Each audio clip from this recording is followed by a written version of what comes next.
Assalamualaikum warahmatullahi wabarakatuh. Kami dari kelompok 2, kelas 12 MIPA 5. Di sini saya selaku ketua dari kelompok ini akan memperkenalkan nama anggota beserta tugasnya. Kelompok kami beranggotakan 12 orang, yaitu Angela Merici Olivia Putri, absen 4 sebagai moderator, Arya Rangga Kusuma, absen 6 sebagai editor, Aziza Tian Yustisi Ningrum, absen 7 sebagai ketua, Fairuz Muhammad Haikal, absen 11 sebagai presentator, Hilma Mutia, absen 12 sebagai presentator, Kadek Vicky Sintia Dewi, absen 16 sebagai presentator, Marco Abednego Aglesia, absen 18 sebagai presentator, Nadifa Salsabila Rustandi, absen 23 sebagai notulen, Faridisya Rahmi Sativa, absen 26 sebagai editor, Satria Akbar, absen 31 sebagai presentator, Safa Safia, absen 32 sebagai editor, dan Syafira Ramadhani Varianda, absen 33 sebagai presentator. Kami akan menjelaskan mengenai dinamika pelanggaran terhadap aturan PSBB yang ditindak oleh petugas Satpol PP dan tercatat melalui aplikasi JAK APD. Mulai dari jenis pelanggaran hingga 10 kelurahan dengan pelanggaran tertinggi. Data tersebut kami ambil melalui website corona.jakarta.go.id/id/data visualisasi. Baik, terima kasih kepada Saudari Azizah untuk sepatah maupun dua patah kata yang telah diberikan. Dan kita lanjut saja kepada sesi yang kedua, yaitu sesi penyampaian materi yang akan dilaksanakan oleh para presentator. Yang pertama, kita akan mulai daripada Saudari Kadek terlebih dahulu. Kepada Saudari Kadek, kami persilahkan.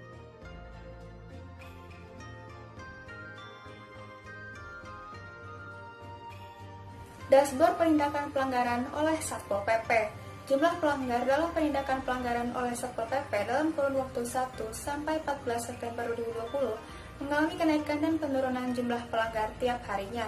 Kurun waktu 1 sampai 3 September terjadi penurunan. Tanggal 1 September 233 pelanggar, tanggal 2 September 212 pelanggar, dan tanggal 3 September 183 pelanggar. Kurun waktu 4 sampai 5 September terjadi kenaikan dan penurunan, di mana tanggal 4 September 193 pelanggar dan tanggal 5 September 63 pelanggar. Kurun waktu 6 sampai 11 September terjadi kenaikan, di mana tanggal 6 September 119 pelanggar, tanggal 7 September 844 pelanggar, tanggal 8 September 1398 pelanggar, dan tanggal 9 September 1523 pelanggar. Kurun waktu 10 sampai 12 September terjadi penurunan jumlah pelanggar, tanggal 10 September 1415 pelanggar, tanggal 11 September 1052 pelanggar, dan tanggal 12 September 227 pelanggar. Kurun waktu 13 sampai 14 September terjadi kenaikan jumlah pelanggar, di mana tanggal 13 September 250 pelanggar dan tanggal 14 September 791 pelanggar. Kesimpulannya yaitu jumlah pelanggar dalam data penindakan pelanggaran oleh Satpol PP dalam kurun waktu 1 sampai 14 September 2020 terus mengalami kenaikan dan penurunan jumlah pelanggar tiap harinya. Terjadi kenaikan drastis pada tanggal 7 September 2020 dan penurunan drastis pada tanggal 12 September 2020. Terima kasih kepada Saudari Kadek yang telah memberikan penjelasan materi terhadap jumlah pelanggar. Dan sekarang kita akan memasuki kepada presentator yang kedua, yaitu Saudari Hilma. Kepada Saudari Hilma kami persilahkan.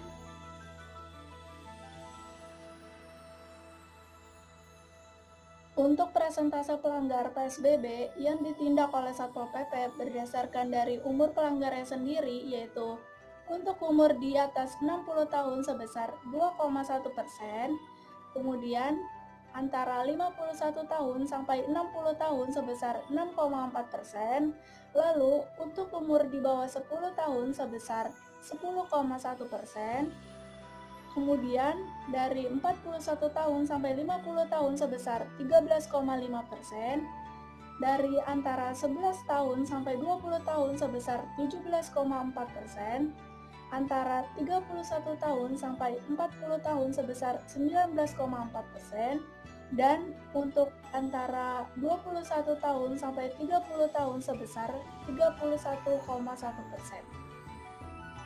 Kemudian, untuk persentase berdasarkan jenis kelamin para pelanggar PSBB yang ditindak oleh Satpol PP, yaitu persentase laki-laki lebih besar dibandingkan persentase dari perempuan.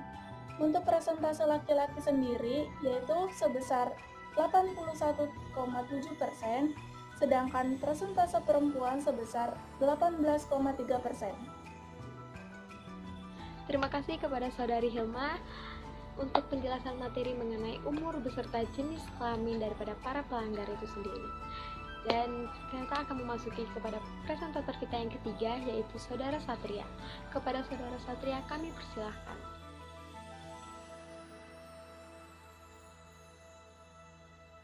Sementara untuk jumlah pelanggar per jam itu sangat bervariasi. Jika kita melihat website resmi pemerintah, yaitu corona.jakarta.go.id, di situ terdapat sebuah grafik yang menggambarkan betapa banyaknya jumlah pelanggar mengenai tergantung jam-jamnya. Berikut grafiknya. Nah, bisa kita lihat dari grafik tersebut, jumlah pelanggar paling banyak adalah saat siang hari, atau sekitar jam 12 dengan jumlah pelanggar 88,85 orang. Nah, tentunya di siang hari ini bukanlah hal yang mengagetkan, karenanya di siang hari ini adalah waktu yang sangat produktif bagi para pekerja untuk melakukan pekerjaan mereka, dan tidak terkecuali terkadang mereka juga sering melupakan protokol kesehatan. Untuk jumlah yang paling sedikit, yaitu pada saat subuh atau sekitar dini hari di jam 4 pagi dengan hanya jumlah 3 pelanggar. Nah, jika kita hitung dari grafik tersebut, dalam kurun waktu 24 jam terdapat 686 orang yang melanggar protokol kesehatan hanya dalam kurun waktu 24 jam. Terima kasih kepada Saudara Satria untuk penjelasan materinya yang kali ini. Dan kita langsung saja kepada penyampaian materi yang keempat, yaitu kepada Saudari Safira. Kepada Saudari Safira kami persilahkan untuk menyampaikan materinya.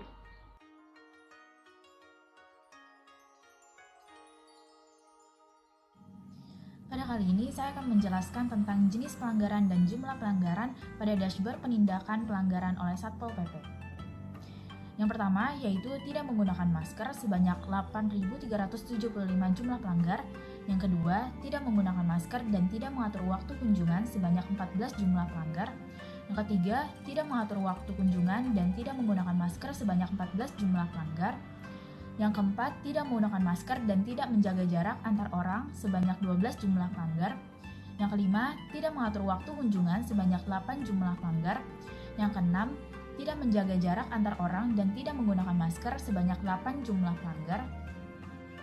Yang ketujuh, mengharuskan pengunjung berbagi alat makan dan alat minum dan tidak menggunakan masker sebanyak 3 jumlah pelanggar.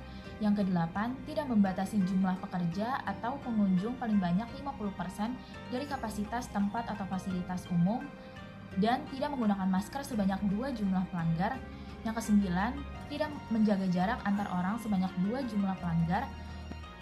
Dan yang ke-10, tidak menggunakan masker, tidak melakukan pembersihan dan disinfeksi secara berkala di area tempat atau fasilitas umum sebanyak 2 jumlah pelanggar. Terima kasih kepada Saudari Syafira yang telah menjelaskan mengenai jenis-jenis pelanggarannya, dan kita langsung lanjut kepada presentator kita yang kelima, yaitu Saudara Marco. Kepada Saudara Marco kami persilahkan.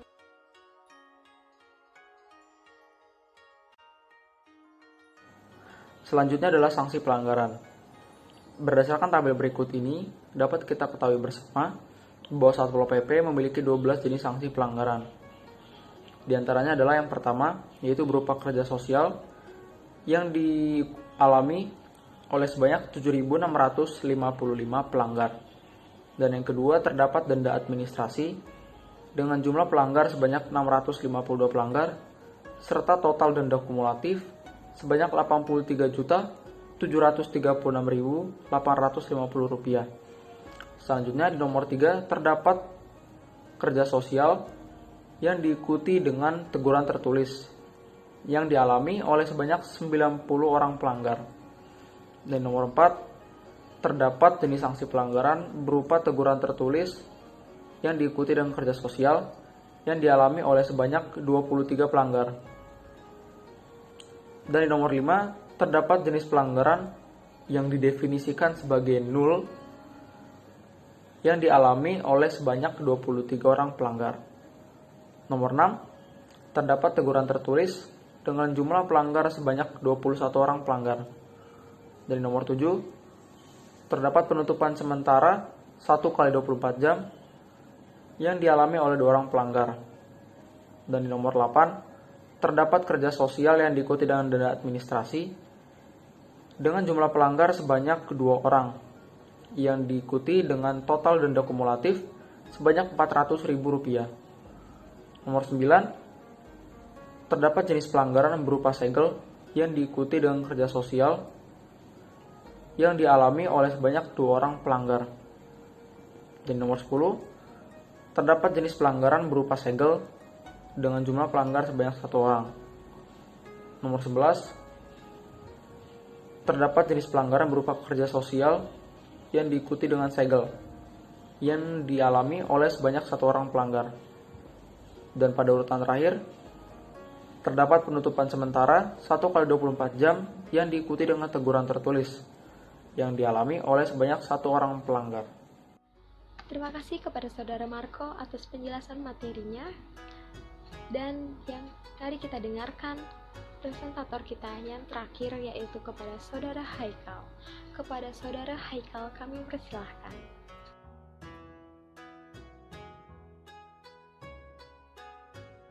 Lalu ada persebaran lokasi pelanggaran yang dapat dilihat pada peta berikut ini. Yang terakhir ada top 10 kelurahan lokasi pelanggaran. Yang pertama ada di Pinangsia dengan 502 pelanggar, lalu diikuti oleh Semanan dengan 221 pelanggar, Cempaka Putih Timur dengan 196 pelanggar, Srengseng 166 pelanggar, Pegadungan 165 pelanggar, Kamal 161 pelanggar, Kalideres 158 pelanggar, Meruya Utara 157 pelanggar, Pondok Rangon 151 pelanggar, dan yang terakhir Kebon Jeruk 138 pelanggar. Sangat amat berterima kasih kepada Saudari Haikal, dan kami juga mau berterima kasih untuk semua presentator dari kelompok kami.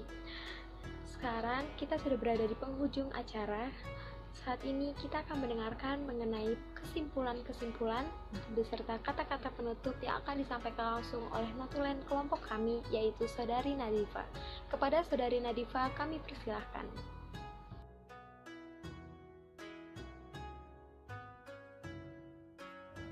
Satpol PP atau Satuan Polisi Pamong Praja adalah perangkat pemerintah daerah dalam memelihara ketertiban dan ketentraman umum serta menegakkan peraturan daerah.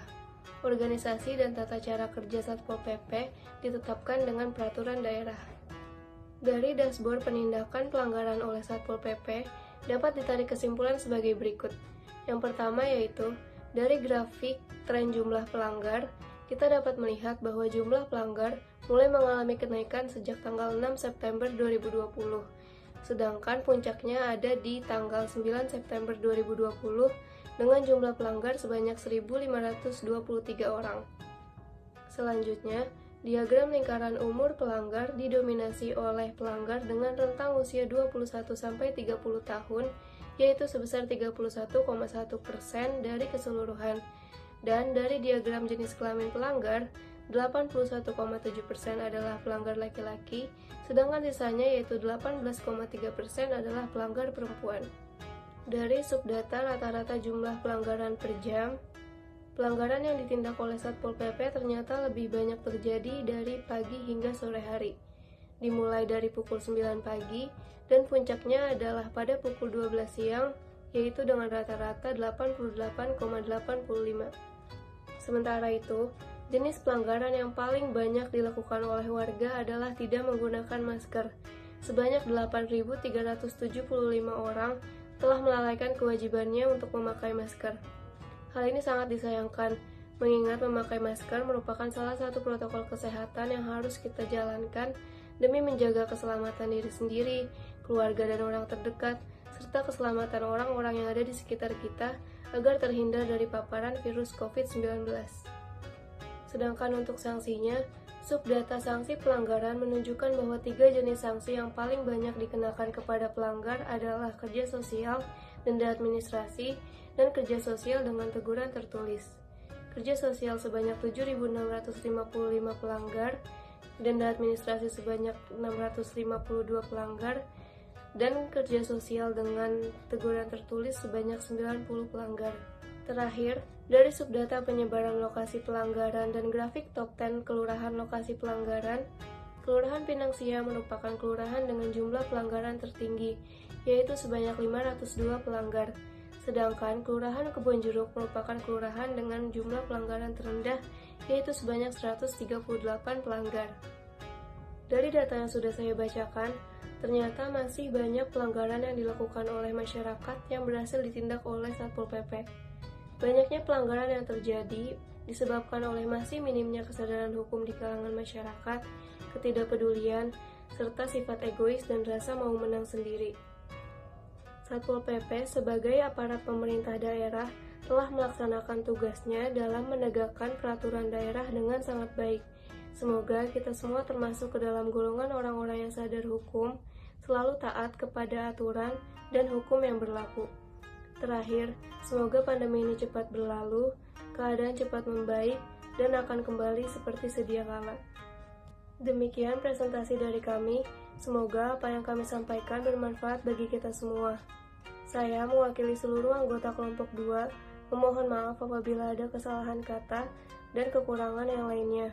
Akhirul kalam, subhanakallahumma wa bihamdika, asyhadu an la ilaha illa anta, astaghfiruka wa atubu ilaik.